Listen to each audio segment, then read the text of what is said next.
Hey guys, and welcome back to my channel. So today I'm going to be doing my second listening lesson with you guys. And just before we start, please make sure you have the subtitles switched on. Today I'm going to be reading an extract from Alice in Wonderland from a Mad Tea Party. I hope you like my video.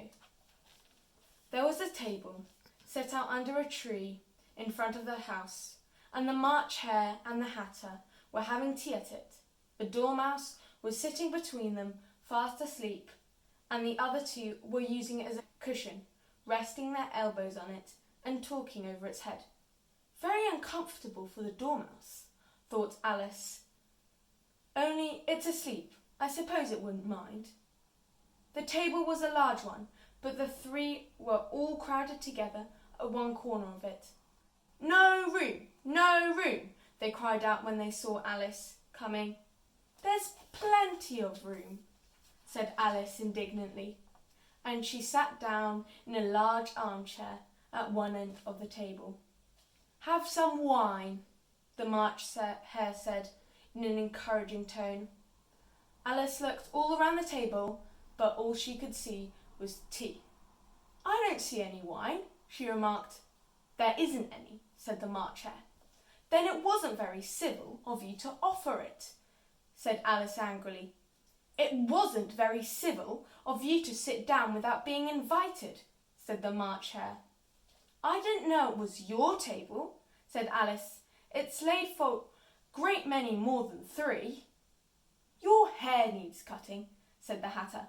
He had been looking at Alice for a while with great curiosity, and this was his first speech. You should learn not to make personal remarks, Alice said with some severity. It's very rude. The Hatter opened his eyes very wide on hearing this, but all he said was, Why is a raven like a writing desk? Come, we shall have some fun now, thought Alice. I'm glad they've begun asking riddles. I believe I can guess that, she added aloud. Do you mean that you can find out the answer to it? Said the March Hare. Exactly so, said Alice. Then you should say what I mean, the March Hare went on. I do, Alice hastily replied.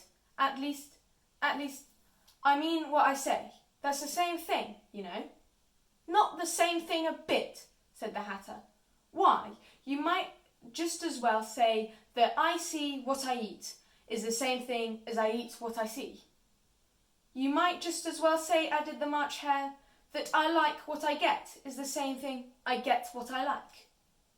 You might just as well say, added the Dormouse, who seemed to be talking in its sleep, that I can breathe when I sleep is the same thing as I sleep when I breathe. It is the same thing with you, said the Hatter, and here the conversation dropped, and the party sat silent for a minute, while Alice thought over all she could remember about ravens and writing desks, which wasn't much. The Hatter was the first to break the silence. What day of the month is it? He said, turning to Alice. He had taken his watch out of his pocket and was looking at it uneasily, shaking it every now and then and holding it to his ear. Alice considered a little and said, the 4th. 2 days wrong, sighed the Hatter. I told you butter wouldn't suit the works, he added, looking angrily at the March Hare. It was the best butter, the March Hare meekly replied. Yes, but some crumbs must have got in it as well, the Hatter grumbled. You shouldn't have put it in with a bread knife. The March Hare took the watch and looked at it gloomily, and then he dipped it into his cup of tea and looked at it again, but he could think of nothing better to say than his first remark.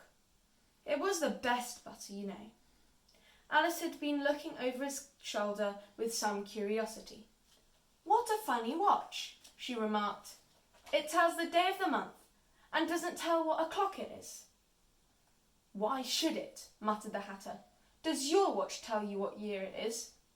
Of course not, Alice replied very readily. But that's because it stays the same year for such a long time together. which is just the case with mine, said the Hatter. Alice felt dreadfully puzzled.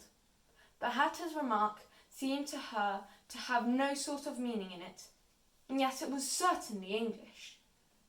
I don't quite understand you, she said, as politely as she could. The Dormouse is asleep again, said the Hatter, and he poured a little hot tea onto its nose.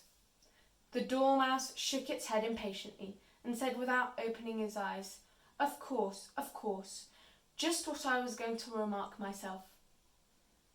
Have you guessed the riddle yet? The Hatter said, turning to Alice again. No, I give up, Alice replied. What's the answer? I haven't the slightest idea, said the Hatter. Nor I, said the March Hare. Alice sighed wearily. I think you might do something better with the time, she said, than wasting it in asking riddles that have no answers. If you knew time as well as I do, said the Hatter, you wouldn't talk about wasting it. It's him. I don't know what you mean, said Alice. Of course you don't, the Hatter said, tossing his head contemptuously. I dare say you never even spoke to time.